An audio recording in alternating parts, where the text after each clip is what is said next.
Hello friends, this is दीपक। आज के इस पार्ट में हम लोग बहुत ही इंपॉर्टेंट कॉन्सेप्ट डिस्कस करने वाले हैं, that is API, application programming interface.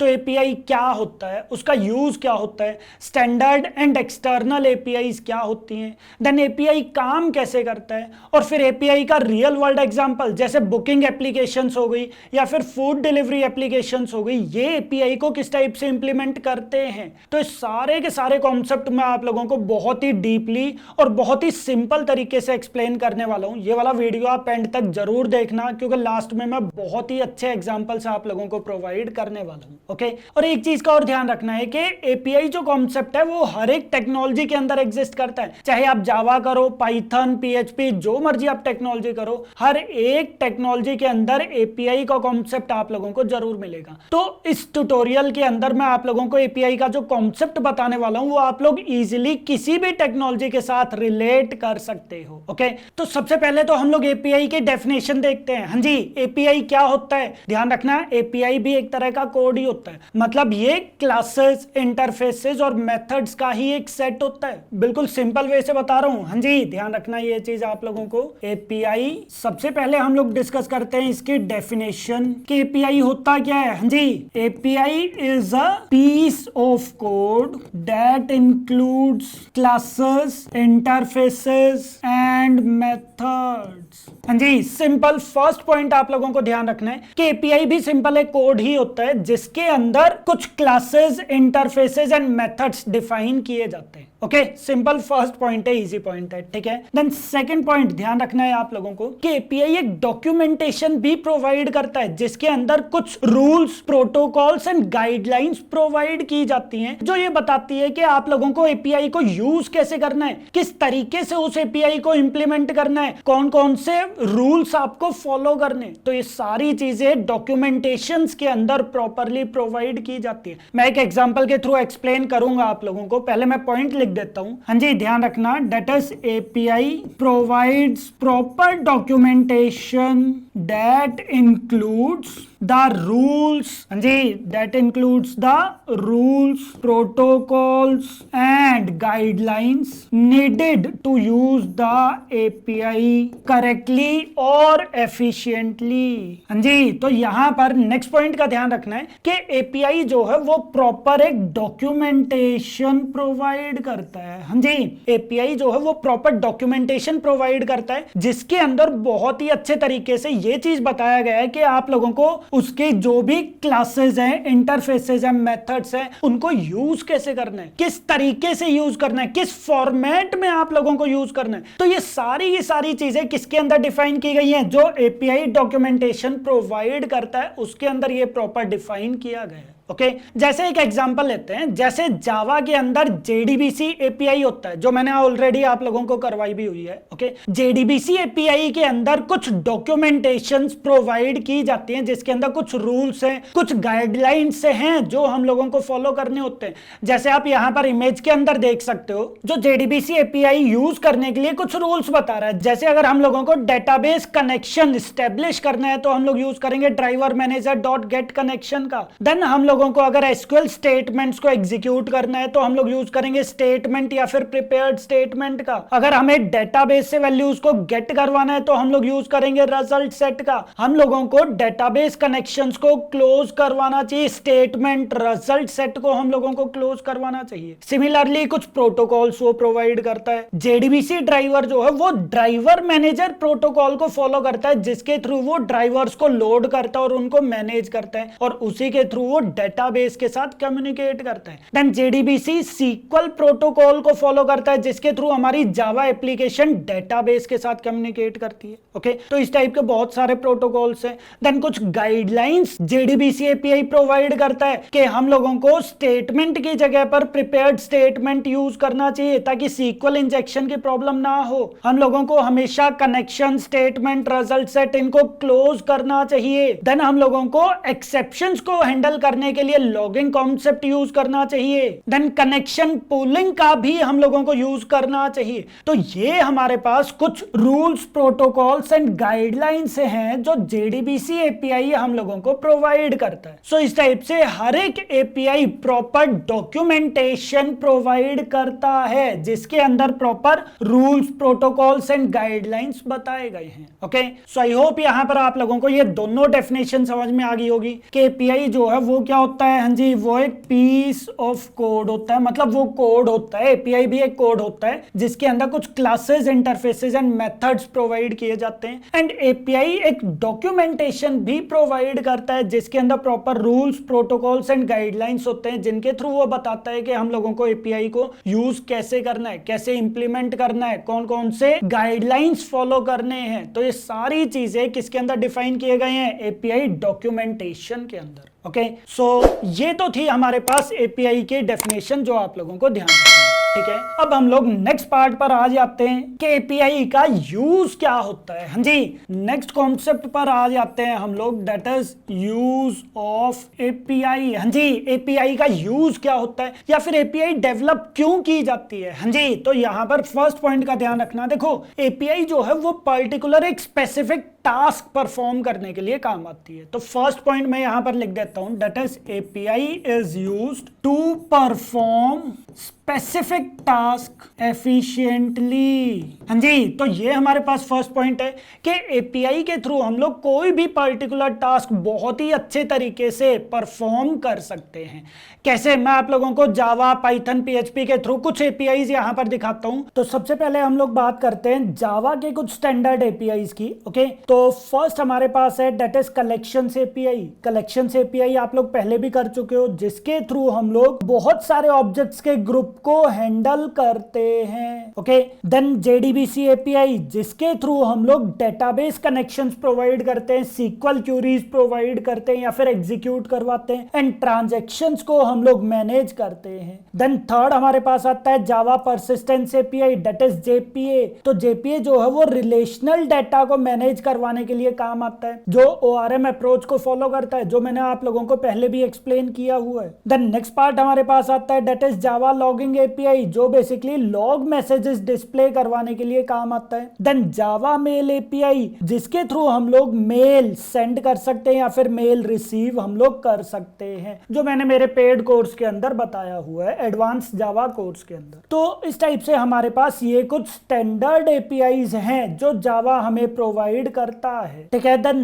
Next हमारे पास है that is Python standard API. हाँ जी, पाइथन भी बहुत सारे एपीआई या मॉड्यूल्स प्रोवाइड करता है, जैसे ओएस, जिसके थ्रू हम लोग ऑपरेटिंग सिस्टम, फाइल हैंडलिंग या फिर एनवायरनमेंट वेरिएबल्स के साथ इंटरेक्ट कर सकते हैं। देन सिस के थ्रू हम लोग पाइथन इंटरप्रेटर के साथ इंटरेक्ट करवा सकते हैं। देन डेट टाइम के थ्रू हम लोग डेट एंड टाइम को मैनिपुलेट करवा सकते हैं पाइथन के अंदर। Then RE, that is regular expression, जो रेगुलर एक्सप्रेशन को सपोर्ट करता है। ये तो हर एक के अंदर होता है, जावा के अंदर भी होता है, पीएचपी के अंदर भी होता है, बस इसका नेम थोड़ा डिफरेंट होता है एपीआई का। ओके, देन रिक्वेस्ट, जो बेसिकली एचटीटीपी रिक्वेस्ट सेंड करवाने के लिए काम आता है, जैसे गेट टाइप की रिक्वेस्ट है या पोस्ट टाइप की रिक्वेस्ट है, काफी सारे टाइप्स के रिक्वेस्ट होते हैं, इनको हम लोग एचटीटीपी मेथड्स भी बोलते हैं। देन जेसन, जिसके थ्रू हम लोग जेसन डेटा को पार्स करवा सकते हैं या फिर जनरेट करवा सकते हैं। एंड देन लॉगिंग, जिसके थ्रू हम लोग लॉग मैसेजेस डिस्प्ले करवा सकते हैं या फिर लॉग मैसेजेस के थ्रू कुछ भी काम, कुछ भी टास्क हम लोग परफॉर्म करवा सकते हैं। तो इस टाइप से पाइथन भी हमारे पास बहुत सारी एपीआई प्रोवाइड करता है या फिर मॉड्यूल्स प्रोवाइड करता है, और ये सारे के सारे स्टैंडर्ड एपीआईज हैं, ये पहले से ही हमें प्रोवाइड किए गए हैं। देन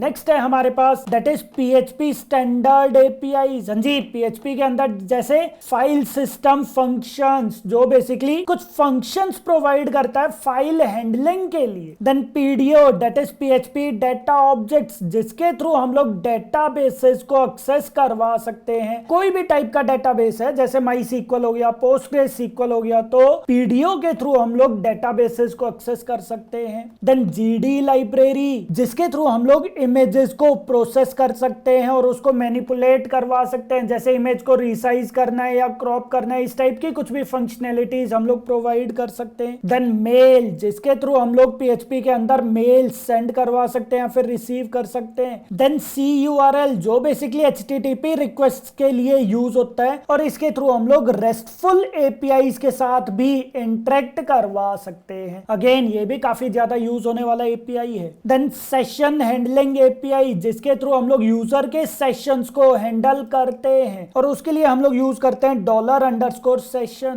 देन JSON API, जो JSON डाटा को इनकोड या फिर डिकोड करवाने के लिए काम आता है, मतलब JSON डाटा को पार्स करवाने के लिए काम आता है। ओके, तो यहां पर आप लोग देख रहे हो ज्यादातर जो APIs हैं वो काम लगभग सेम ही कर रहे हैं। हाँ जी, जैसे हमारे पास JSON के लिए जावा के अंदर भी एक API होती है, पाइथन के अंदर भी एक API है और PHP के अंदर भी API है। तो इस टाइप से हर एक टेक्नोलॉजी के अंदर बहुत सारी APIs पहले से ही बनाई जाती हैं जिनके थ्रू हम लोग कुछ स्पेसिफिक टास्क अचीव करते हैं। और ये जो API जो पहले से बनाई गई है, इनको हम लोग कौन सी API बोलते हैं? That is standard API। हाँ जी, दैट इज स्टैंडर्ड API। तो मैं यहां पर लिख देता हूं, हाँ जी, दैट इज स्टैंडर्ड APIs, जो हर एक टेक्नोलॉजी के अंदर पहले से ही बनाई जाती है। एंड देन नेक्स्ट पॉइंट, एक और यूज होता है कि API जो है वो मल्टीपल एप्लीकेशंस को कम्युनिकेट करवाने के लिए काम आती है। ये भी बहुत इंपॉर्टेंट पॉइंट है, ध्यान रखो।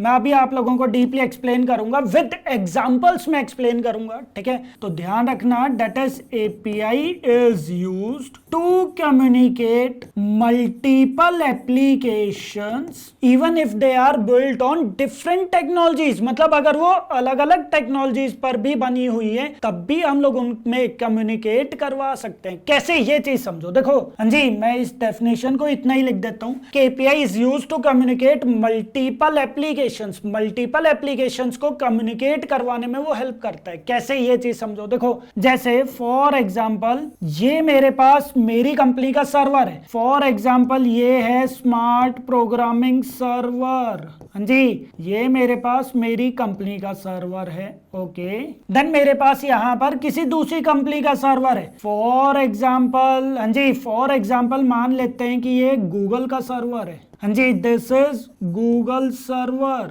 ओके, अब यहाँ पर पॉइंट ये है कि मेरी जो एप्लीकेशन है, हाँ जी, यहाँ पर मेरी एप्लीकेशन है, मैंने यहाँ पर लिख दिया दैट इज app1, और यहाँ पर कोई दूसरी एप्लीकेशन है that is app2। Okay, app1 जो है फॉर एग्जांपल ये बनी हुई है जावा के अंदर। ओके, एंड app2 जो है वो मान लेते हैं जैसे बना हुआ है फॉर एग्जांपल पाइथन पर। तो एप्लीकेशन 1 कोई दूसरी टेक्नोलॉजी पर है, एप्लीकेशन 2 वो किसी दूसरी टेक्नोलॉजी पर बनी हुई है। तो मेरा जो सर्वर है या फिर मेरी जो एप्लीकेशन है वो दूसरे सर्वर से या फिर दूसरी एप्लीकेशन से कम्युनिकेट कर सकता है। हाँ जी, उसके साथ वो कम्युनिकेट कर सकता है। बट कम्युनिकेट का यहां पर मतलब क्या है? ध्यान रखना, कम्युनिकेट का यहां पर मतलब है कि डेटा एक्सचेंज हो रहा है। हाँ जी, मैं यहां पर पॉइंट लिख देता हूं, कम्युनिकेट का यहां पर क्या मतलब है? हाँ जी, डेटा शेयरिंग। मतलब दोनों एप्लीकेशंस जो हैं वो एक दूसरे के साथ डेटा शेयर कर रहे हैं। ओके, तो कम्युनिकेट का मतलब हो गया डेटा शेयरिंग। मींस के मेरी जो एप्लीकेशन है जो किसी एक टेक्नोलॉजी पर बनी हुई है वो किसी दूसरे सर्वर से या दूसरी एप्लीकेशन से जो किसी दूसरे टेक्नोलॉजी पर बनी हुई है वो आपस में कम्युनिकेट करवा सकते हैं। किसकी हेल्प से? By using API। हाँ जी, ध्यान रखना, बाय यूजिंग API। हाँ जी, तो मैं यहां पर प्रॉपर बता देता हूं। हाँ जी, ध्यान रखना ये चीज, that is by using API। तो मेरी जो एप्लीकेशन है वो किसी दूसरी एप्लीकेशन के साथ कम्युनिकेट कर रही है, मतलब डेटा शेयर कर रही है by using API। Okay, but question ये आता है कि सर API यूज क्यों कर रहे हैं हम लोग? क्या मैं मेरी एप्लीकेशन को डायरेक्टली दूसरी एप्लीकेशन के साथ कम्युनिकेट नहीं करवा सकता? नहीं करवा सकते। कुछ रीजंस है यहाँ पर। देखो, सबसे पहले जावा जो है वो सिर्फ जावा को अंडरस्टैंड करेगा, पाइथन को अंडरस्टैंड नहीं कर सकता। पाइथन जो है वो जावा को अंडरस्टैंड नहीं कर सकता, तो दोनों आपस में डायरेक्टली कम्युनिकेट नहीं कर सकते। First point. Then second point, अगर मैं गूगल के सर्वर को डायरेक्टली एक्सेस करने लग जाऊं, आप खुद सोचो, अगर मैं गूगल के सर्वर सर्वर को डायरेक्टली यूज करने लग जाऊं तो मैं तो कल को उनका डाटा डिलीट भी कर सकता हूं, मैं कल को उनका डाटा चेंज कर सकता हूं, अपडेट कर सकता हूं, तो उस कंपनी का लॉस हो जाएगा। मतलब वो कंपनी जो गूगल का सर्वर है वो मुझे अपना डाटा एक्सेस करने के लिए क्यों प्रोवाइड करेंगे? क्या वो डायरेक्टली ट्रस्ट कर लेंगे? नहीं, पॉसिबल नहीं है। सेम, क्या मैं मेरा सर्वर किसी दूसरे पर्सन को प्रोवाइड कर सकता हूं? नहीं कर सकता। तो हम लोग ये चाहते हैं कि भाई मैं मेरा डाटा दूसरे पर्सन के साथ शेयर तो करूं, बट मेरा डाटा सिक्योर्ड भी रहे, मेरा डाटा सेफ भी रहे, दूसरा पर्सन जो है वो मेरे डाटा को एक्सेस करे, बट एक तरीके से एक्सेस करे, एक तरीके से एक्सेस करे, वो कुछ रूल्स, कुछ गाइडलाइंस फॉलो करे। समझ आ रहा है? जो मैंने डेफिनेशन में आप लोगों को बताया था, हाँ जी, कि एपीआई जो है वो डॉक्यूमेंटेशन प्रोवाइड करता है, तो मैं कुछ डॉक्यूमेंटेशन इस टाइप से प्रोवाइड करूंगा जो ये बताएगा कि एक एप्लीकेशन मेरी दूसरे एप्लीकेशन के साथ किस टाइप से कम्युनिकेट करेगा, कौन कौन से रूल्स एंड रेगुलेशंस को फॉलो करेगा, ताकि एक दूसरे के साथ डाटा भी शेयर हो जाए और डाटा हमारा सेफ भी रहे। पॉइंट समझो, डाटा हमारा सेफ भी रहे और मैं एक दूसरे के साथ डाटा शेयर भी कर सकूं। ओके, तो इस वजह से हम लोग एपीआई को यूज करते हैं ताकि हम लोग एक एप्लीकेशन को दूसरी एप्लीकेशन के साथ कम्युनिकेट भी करवा सकें और हमारा डाटा सेफ भी रहे। पॉइंट क्लियर है चीज? तो ये था हमारे पास एपीआई का यूज जो आप लोगों को ध्यान रखना है, ठीक है? और ध्यान रखना, एपीआई को अगर हम लोग मल्टीपल एप्लीकेशन के साथ कम्युनिकेट करवाना चाहते हैं तो हम लोग एक्सटर्नल एपीआई का यूज करते हैं। हाँ जी, तो यहां पर इस चीज के लिए हम लोग किसका यूज करते हैं? ध्यान रखना, डेट इज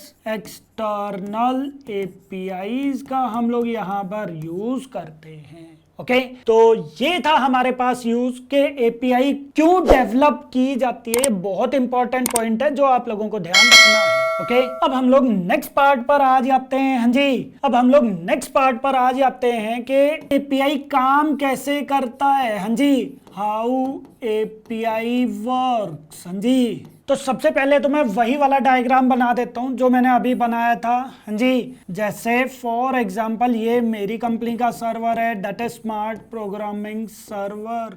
ओके, और ये है फॉर एग्जांपल गूगल सर्वर। जी, दिस इज गूगल सर्वर। यहां पर मेरे पास एक एप्लीकेशन डिप्लॉय है, ऐप 1, जो बेसिकली जावा के अंदर बनी हुई है। ओके, और यहां पर हमारे पास दूसरी एप्लीकेशन है, डेट इज ऐप 2, जो बेसिकली पाइथन पर बनी हुई है। ओके, अब हमारे पास क्या रहेगा? दोनों एप्लीकेशंस कम्युनिकेट करेंगे। कम्युनिकेट का मतलब है कि डाटा एक्सचेंज करेंगे। अब डाटा, कौन सा डाटा एक्सचेंज करते हैं वो मैं अभी थोड़ी देर में आप लोगों को एग्जांपल के थ्रू एक्सप्लेन करूंगा, ठीक है? बट यहां पर मेन चीज है कि हमारी एप्लीकेशन जो है वो दूसरी एप्लीकेशन के साथ कम्युनिकेट कर रही है, मतलब वो डाटा एक्सचेंज कर रही है। डेटा एक्सचेंज कर रही है, मैं क्या बोल रहा हूं? डेटा एक्सचेंज कर रही है। तो यहां पर यही बात आ रही है, डेट इज डेटा।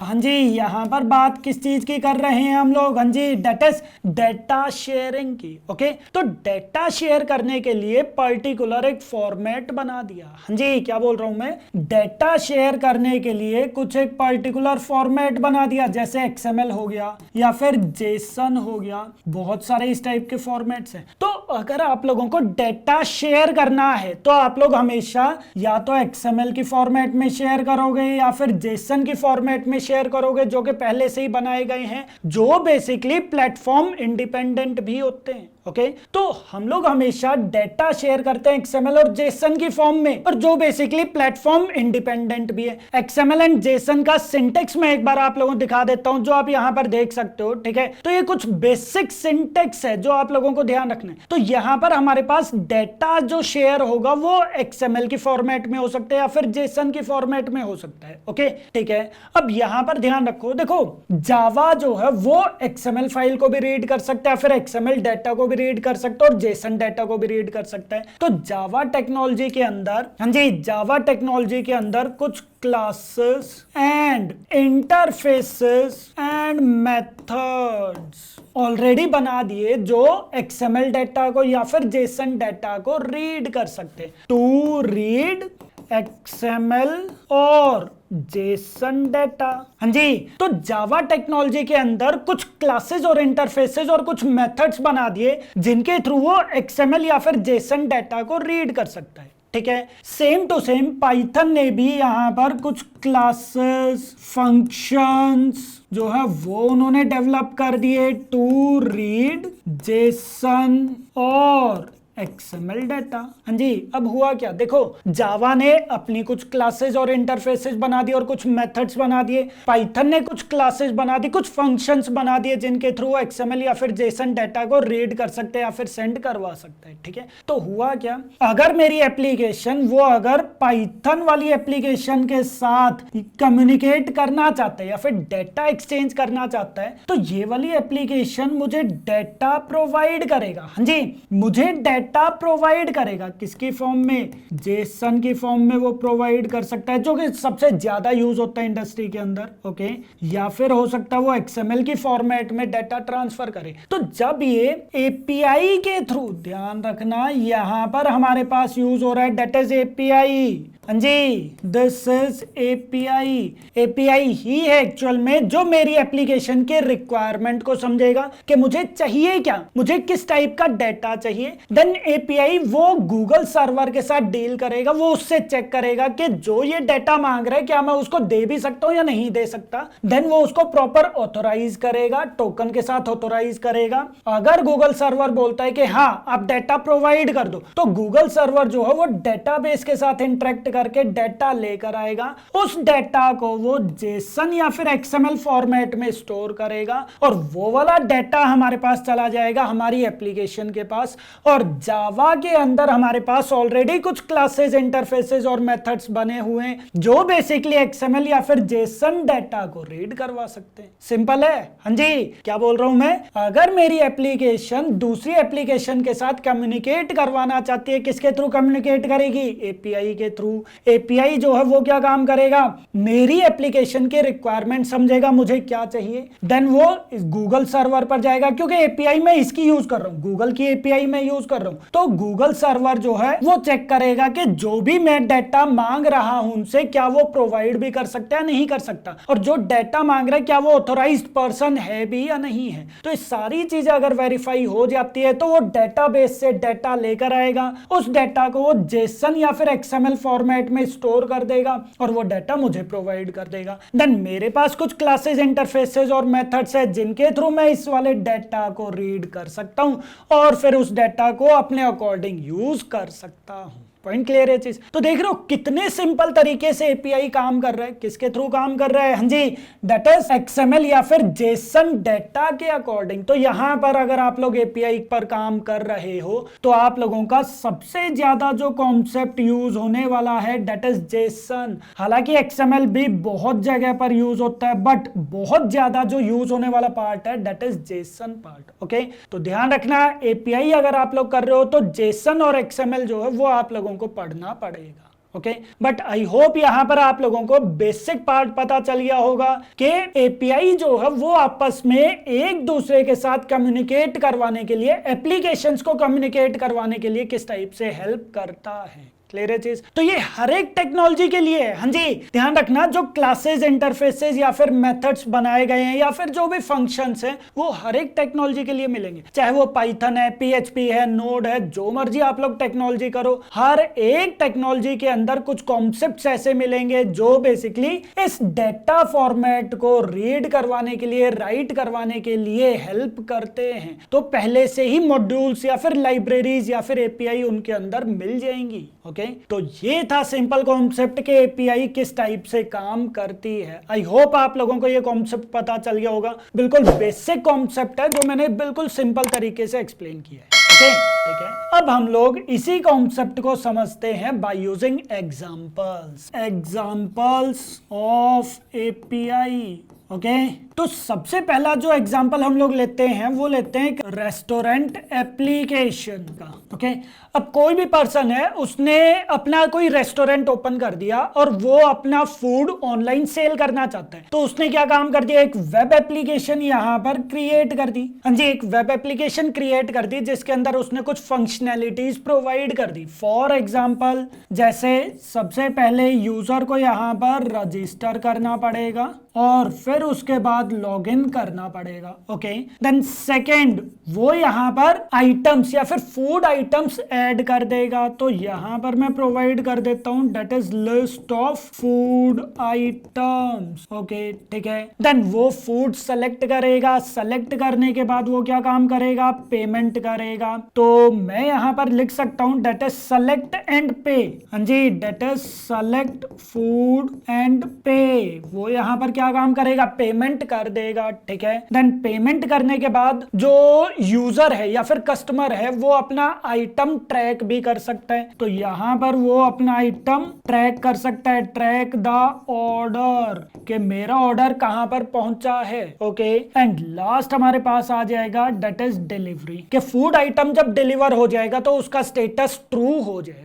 ओके, तो ये सारी की सारी रिक्वायरमेंट्स आती है रेस्टोरेंट वेब एप्लीकेशन के अंदर। ठीक है, अब जैसे मैं हूं, मैंने रेस्टोरेंट ओपन किया, मेरे पास ये सारी की सारी रिक्वायरमेंट्स है। तो यहां पर मैं कुछ जगह पर एपीआई को एम्बेड कर सकता हूं, मतलब मैं एपीआई को इनके अंदर इंटीग्रेट करवा सकता हूं। जैसे फॉर एग्जांपल मैं यूजर को रजिस्टर करना चाहता हूं, रजिस्टर एंड लॉगिन हम लोग करते हैं यूजर ऑथेंटिकेशन के लिए, यूजर चेक करने के लिए कि वो प्रॉपर वैलिड है या नहीं है। तो ये चीज मैं खुद से मैनेज करूं, इससे बढ़िया है कि मैं गूगल को बोल दूं या फेसबुक को बोल दूं कि भाई आप यूजर को वेरीफाई करो। तो मैं क्या काम कर सकता हूं, हाँ जी, मैं यहां पर एक एपीआई इंटीग्रेट करवा सकता हूं। कौन सी एपीआई, दैट इज गूगल और फेसबुक लॉगिन एपीआई। हम लोग यहां पर क्या काम कर सकते हैं, एक एपीआई एम्बेड कर सकते हैं दैट इज गूगल या फिर फेसबुक लॉगिन एपीआई, कि मैं यूजर को ऑथेंटिकेट करूंगा डायरेक्टली गूगल से। मैं गूगल को बोल दूंगा कि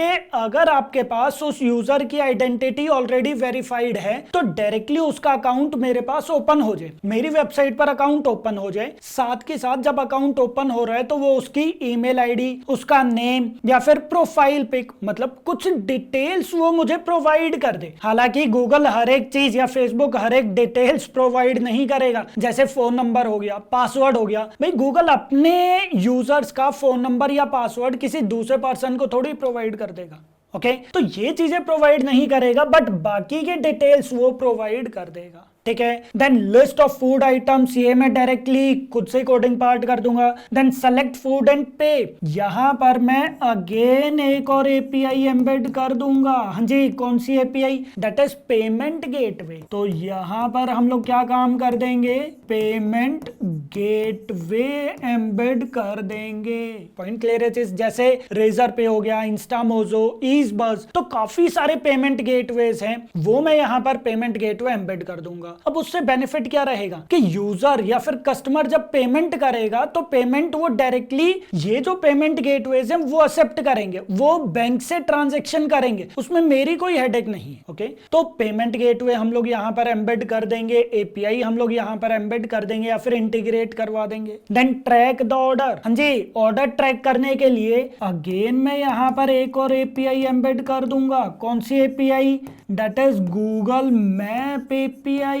हाँ जी, मैंने यहां पर एक और एपीआई एम्बेड कर दिया, that is Google map API, जो ये बताएगा कि मेरा ऑर्डर कहां तक जा चुका है, मेरा ऑर्डर अभी एट प्रेजेंट कहां है और मेरे पास वो कितनी देर में पहुंच जाएगा, कस्टमर के पास वो कितनी देर में पहुंच जाएगा। ओके, तो ये भी चीज एम्बेड हम लोग या फिर इंटीग्रेट हम लोग करवा देंगे हमारी एप्लीकेशन के अंदर। एंड देन डिलीवरी स्टेटस के ऑर्डर जो वो डिलीवर हो चुका है या नहीं हुआ। ओके, तो ये कुछ एपीआईज हैं जो हम लोग इस टाइप से इस प्रोजेक्ट के अंदर एम्बेड कर देंगे या फिर इंटीग्रेट करवा देंगे। तो इससे फायदा क्या होगा, इससे फायदा ये होगा कि मेरे लिए काम इजी हो जाएगा, मुझे बहुत सारा कोड मैन्युअली लिखने की नीड नहीं है। मुझे अगर यूजर से पेमेंट करवानी है तो ऐसा नहीं है कि मैं हर एक बैंक के पास जाऊंगा, उनके साथ कोलैबोरेट करूंगा और उनको बोलूंगा कि पेमेंट आएगी, आप उनको एक्सेप्ट करना। नहीं, मैं एपीआई यूज कर लूंगा, वही पर्सन या फिर वही पेमेंट गेटवे डायरेक्टली बैंक के साथ इंटीग्रेट करेंगे। उनका काम है पेमेंट एक्सेप्ट करना और फिर मुझे प्रोवाइड करना। ओके, मतलब वो थर्ड पार्टी पार्ट आ जाता है। देन ऑर्डर अगर मुझे ट्रैक करना है, तो ऑर्डर अगर मुझे ट्रैक करना है कि मेरा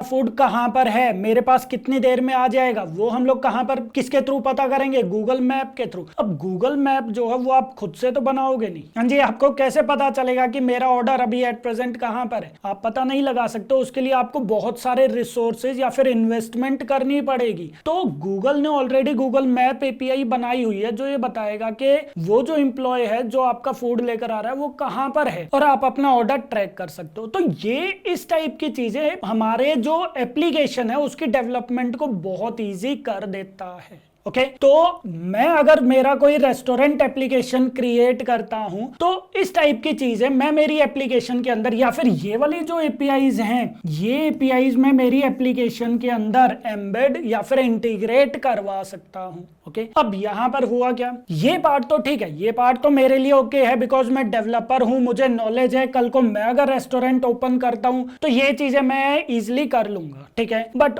होगा क्या, अब कोई ऐसा पर्सन रेस्टोरेंट ओपन कर रहा है जिसको नॉलेज ही नहीं है, जिसको नॉलेज ही नहीं है तो वो क्या काम करेगा। हाँ जी ध्यान रखना, जिसको नॉलेज नहीं है वो क्या काम करेगा, वो थर्ड पार्टी एप्लीकेशंस यूज करने लग जाएगा, जैसे जोमेटो या फिर जैसे स्विगी। हाँ जी ये जो एप्लीकेशंस हैं ये क्या काम करती हैं, जो भी मैंने यहाँ पर आप लोगों को प्रोवाइड किया हुआ है ये सारी की सारी चीजें हम लोगों को प्रोवाइड करता है। मतलब ये बनी बनाई चीजें हैं जो हम लोगों को प्रोवाइड करता है, वो एपीआई प्रोवाइड कर देता है। हाँ जी ये जो एप्लीकेशंस हैं ये एपीआई प्रोवाइड कर देते हैं। तो जो रेस्टोरेंट ओनर्स हैं, हाँ जी जो रेस्टोरेंट ओनर्स हैं वो क्या काम करेंगे, वो डायरेक्टली जोमेटो या फिर स्विगी या फिर कोई भी एप्लीकेशन है वो उनके ऊपर अपना ऑर्डर प्रोवाइड कर देंगे। अब बाकी का जो टास्क है जैसे यूजर को रजिस्टर करना, कौन रजिस्टर हो रहा है कौन लॉगिन हो रहा है वो हेडेक रेस्टोरेंट ओनर की नहीं है। हाँ जी कौन रजिस्टर हो रहा है कौन लॉगिन हो रहा है इसको कोई प्रॉब्लम नहीं है, इसको नहीं देखना। देन सेकेंड थिंग, हाँ जी इसको सिर्फ फूड आइटम्स अपने ऐड कर देने, मतलब कि यहाँ पर जोमेटो स्विगी एटसेट्रा ये क्या करेंगे, ये एक एपीआई डेवलप कर देंगे। हाँ जी ये यहाँ पर एक एपीआई बना देंगे और वो एपीआई हम लोगों को प्रोवाइड कर देंगे। हाँ जी वो जो है वो एपीआई प्रोवाइड कर देंगे तो रेस्टोरेंट ओनर जो है वो इस एपीआई को यूज करेगा और अपने जो भी आइटम्स हैं वो इस एपीआई के थ्रू या तो इसके सर्वर पर ऐड कर देगा या फिर स्विगी के सर्वर पर ऐड कर देगा या फिर दोनों के सर्वर पे ऐड कर देगा, वो उसकी मर्जी है। ओके तो ये यहाँ पर ऐड कर देंगे। देन नेक्स्ट पॉइंट, हाँ जी अगर कोई भी कस्टमर ऑर्डर प्लेस करता है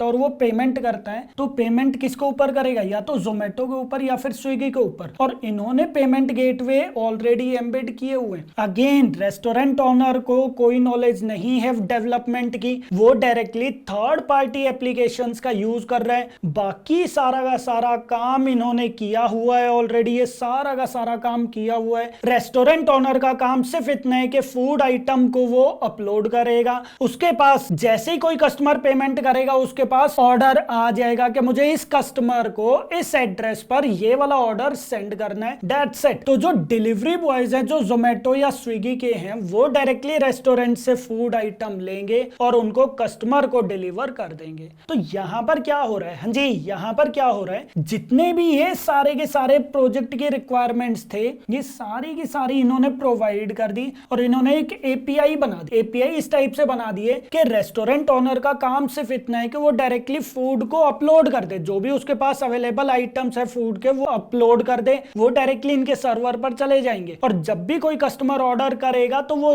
रेस्टोरेंट ओनर के पास जाएंगे, डिलीवरी बॉयज यहां से वो पिक करेंगे और डायरेक्टली वो कस्टमर को डिलीवर कर देंगे। तो इस टाइप से हमारे पास फूड डिलीवरी जो है वो चीज काम करती है। तो ये वाला जो पार्ट है ये चीज आप लोगों को थोड़ा ध्यान से देखना है। ये सिंपल रिक्वायरमेंट होती है रेस्टोरेंट वेब एप्लीकेशन की जो हम लोग नॉर्मली प्रोवाइड करते हैं और बहुत सारी एपीआईज हम लोग इसके अंदर एम्बेड भी करते हैं। ओके तो ये था हमारे पास एक एग्जांपल। मैं एक एग्जांपल और देता हूं यहाँ पर, हाँ जी एक एग्जांपल और देखो, दैट इज एयरलाइन रिजर्वेशन। अब ये वाला प्रोजेक्ट समझो, इसके अंदर होता क्या है, हमारे पास बहुत सारी एयरलाइन कंपनीज हैं और उनके सर्वर्स हैं। जैसे मैं यहाँ पर लिख देता हूँ, जैसे फॉर एग्जाम्पल मेरे पास ये है इंडिगो कंपनी का सर्वर, ओके देन ये आ गया मेरे पास एयर इंडिया का server, then Vistara company server. तो इस टाइप से हमारे पास काफी सारे कंपनीज के सर्वर्स हैं और इनके अपने कुछ डेटाबेसेस भी हैं जिसके अंदर उनकी कुछ डिटेल्स यहाँ पर प्रेजेंट होती है जिनके साथ ये इंटरेक्ट करते हैं। ओके तो मैं यहाँ पर डेटाबेसेस क्रिएट कर देता हूँ। ठीक है, तो ये हमारे पास क्या है, दीज आर डेटाबेसेस जिसके अंदर बहुत सारे टेबल्स हैं। टेबल्स कैसे, जैसे फॉर एग्जांपल एक तो उनके एम्प्लॉयज टेबल आ जाएगा कि कितने एम्प्लॉयज हैं उनकी डिटेल्स आ जाएंगी। एक हमारे पास फ्लाइट्स की डिटेल्स आ जाएगी। ओके देन हमारे पास बुकिंग डिटेल्स आ जाएगी। ओके बुकिंग्स के नेम से कोई टेबल होगा जिसके अंदर किस कस्टमर ने कब कौन सी फ्लाइट बुक की है वो डिटेल्स आ जाएंगी। तो हर एक का डेटाबेस अपना कुछ इस टाइप से रहेगा। ओके अब होता क्या है कि कस्टमर्स यहां पर जाएंगे, देखो ये मेरे पास क्या है, फॉर एग्जांपल कस्टमर है या फिर क्लाइंट आ जाएगा। ओके यहां पर मैं कर देता हूं दिस इज क्लाइंट। तो क्लाइंट क्या काम करेगा, पहले वो इंडिगो की वेबसाइट यहां पर ओपन करेगा, वो यहां पर सर्च करेगा फ्रॉम एंड टू।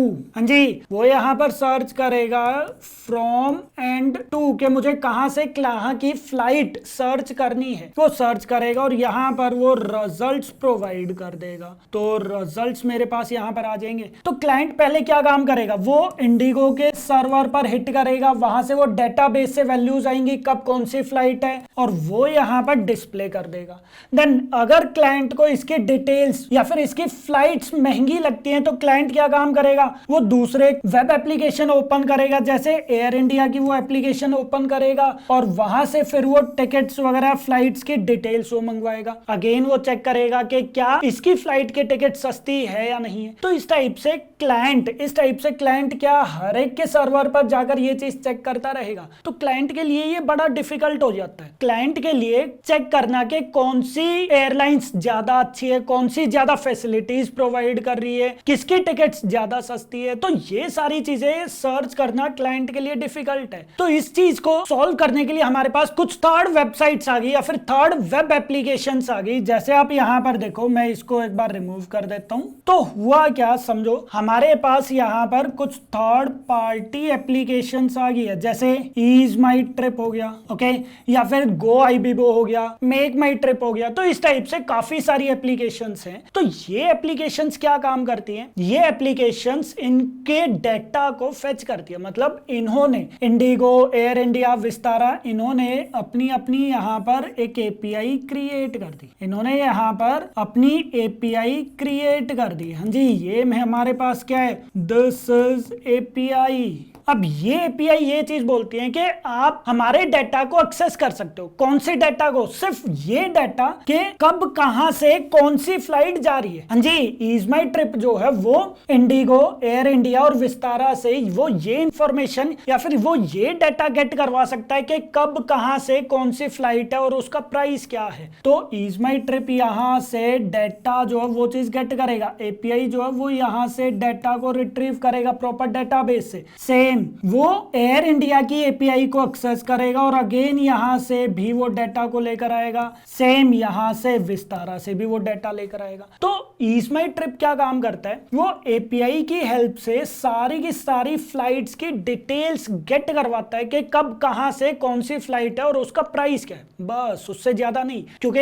एपीआई के अंदर सिर्फ यही चीज डिफाइंड है कि उसको कौन सा डेटा रिटर्न करना है। तो वो डेटा उसने रिटर्न कर दिया किसकी फॉर्मेट में, जेसन या फिर एक्सएमएल की फॉर्मेट में। ईज माई ट्रिप के पास पूरा का पूरा डेटा आ चुका है, जेसन फॉर्म में हमारे पास डेटा आ चुका है कि कब कहां से कौन सी फ्लाइट्स है। वो डेटा वो क्लाइंट को प्रोवाइड कर देगा और क्लाइंट के पास अब सारी की सारी फ्लाइट की डिटेल्स आ जाएंगी। इंडिगो फ्लाइट की भी डिटेल्स आ जाएगी, एयर इंडिया, विस्तारा, सबकी फ्लाइट की डिटेल्स यहां पर आ जाएगी। हाँ जी, जैसे हमारे पास यहां पर इंडिगो फ्लाइट की डिटेल्स आ गई है, एयर इंडिया की डिटेल्स आ गई है, विस्तारा की डिटेल्स आ गई। तो क्लाइंट ने सिर्फ ईज माई ट्रिप पर गया, वो ईज माई ट्रिप की एप्लीकेशन पर गया, यहां पर उसने सर्च किया कहां से कहां पर उसको फ्लाइट के टिकट सर्च करनी और उसके पास सारे के सारी वेबसाइट से या फिर सारी एप्लीकेशन से डेटा रिट्रीव होकर यहां पर आ गया। तो ये जो काम हो रहा है ये किसकी हेल्प से हो रहा है, बिकॉज ऑफ एपीआई। एपीआई ये चीज बता रहा है कि कब कहां से कहां पर कौन सी फ्लाइट जा रही है और उसका प्राइस क्या है। तो ये एपीआई बता देता है। अब क्लाइंट ने यहां पर एक फ्लाइट सेलेक्ट कर दी, कोई भी फ्लाइट यहाँ पर सेलेक्ट कर दी। सेलेक्ट करने के बाद वो अपना डाटा प्रोवाइड करेगा। डाटा मींस के नेम क्या है, ईमेल आईडी क्या है, उसकी आईडी क्या है, अपनी कोई वो आईडी आधार कार्ड वगैरह अपलोड कर सकते हैं, कितने पर्सन्स है, नंबर ऑफ पर्सन्स, वो सारी की सारी डिटेल्स प्रोवाइड करेगा। वो डिटेल्स भेज देगा ईज माई ट्रिप के पास। अब ईज माई ट्रिप क्या काम करेगा, देखो ईज माई ट्रिप क्या काम करेगा, वो कस्टमर की डिटेल्स लेगा, अपने पास लेकर आएगा, और जिसकी भी वो फ्लाइट की बुक कर रहा है, इंडिगो की फ्लाइट वो बुक कर रहा है, तो वो अगेन इंडिगो के एपीआई से वो कम्युनिकेट करेगा। यहां पर वो उसको बोलेगा कि भाई ये कस्टमर के डिटेल्स है, वो ये वाली फ्लाइट के टिकट बुक करना चाहता है तो आप बुक कर दो। तो ये क्या काम करेगा, ये अगेन कस्टमर के डाटा को जो जेसन की फॉर्म में अगेन उस डाटा को रीड करेगा। रीड करने के बाद वो अपने डेटाबेस के अंदर अपडेट कर देगा और वो रिस्पॉन्स सक्सेस या फेल का रिस्पॉन्स प्रोवाइड कर देगा, और अगेन वो इसको रिस्पॉन्स प्रोवाइड कर देगा या फिर टिकट वो सेंड कर देगा, और वही टिकट ईज माई ट्रिप क्लाइंट को सेंड कर देगा। देख रहे हो एपीआई यहां पर किस टाइप से काम करता है। तो एपीआई जो है वो बेसिकली मल्टीपल एप्लीकेशंस के बीच में कम्युनिकेशन करवाने के लिए काम आ रहा है। तो यहां पर देख रहे हो ईज माई ट्रिप की अपनी एक एप्लीकेशन है, अपना एक सर्वर है, हाँ जी अपना एक सर्वर है। तो ये जो सर्वर है ये दूसरे इंडिगो के सर्वर से कम्युनिकेट करवा रहा है, किसके थ्रू, बाय यूजिंग एपीआई। ये एयर इंडिया के सर्वर से भी कम्युनिकेट कर रहा है, किसके थ्रू, एपीआई के थ्रू। तो ये जो है या फिर ये वाली एप्लीकेशन जो है ये मल्टीपल एप्लीकेशंस के साथ कम्युनिकेट कर सकता है by using API.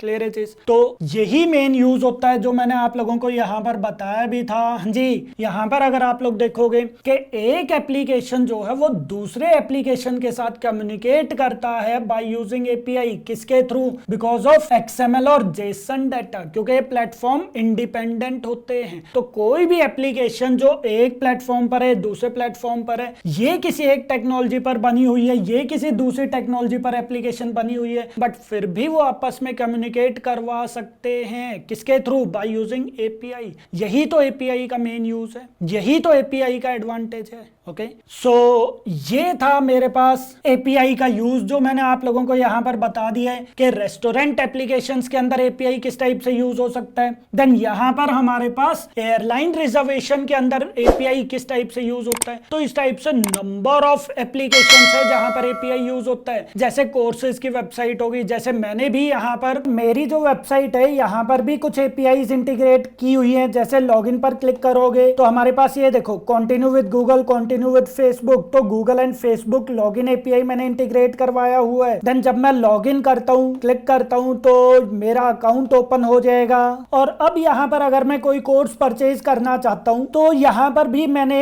API integrate करवाई हुई है। जैसे आप पे सिक्योरली पर क्लिक करोगे तो हमारे पास ये देखो पेमेंट गेटवे ओपन हो जाएगा। तो यहां पर भी मैंने दो एपीआई इंटीग्रेट करवाई हुई है, that is payment gateway and login API. Okay, तो इस टाइप से एपीआई इंटीग्रेट हम लोग कर सकते हैं। देन वेदर एप्लीकेशंस होगी वो भी एपीआई इंटीग्रेट करवाती हैं। तो एपीआई आज के दिन बहुत ही कॉमन कॉन्सेप्ट है और बहुत ही इजी कॉन्सेप्ट है। आप लोगों को पता होना चाहिए कि वो किस टाइप से काम करता है। अगर आप लोगों को ये चीज पता है कि वो किस टाइप से काम करता है, आप लोगों के लिए बहुत इजी हो जाएगा एपीआई डेवलप करना और एपीआई के ऊपर काम करना। ओके, सो आई होप इतना पार्ट आप लोगों को पता चल गया है कि एपीआई क्या होता है। जी, एपीआई क्या होता है, देन एपीआई का यूज क्या होता है। कुछ हमारे पास स्टैंडर्ड एपीआई होते हैं जो टेक्नोलॉजी हमें पहले से ही प्रोवाइड करता है। कुछ हमारे पास एक्सटर्नल एपीआई होती हैं जो दूसरी कंपनीज हम लोगों को प्रोवाइड करती है। जैसे गूगल कुछ एपीआई प्रोवाइड कर रहे हैं, एयरलाइन वाली जो कंपनीज थी वो प्रोवाइड कर रही हैं। तो इस टाइप से एक्सटर्नल कंपनीज हम लोगों को एपीआई प्रोवाइड करती है। ओके,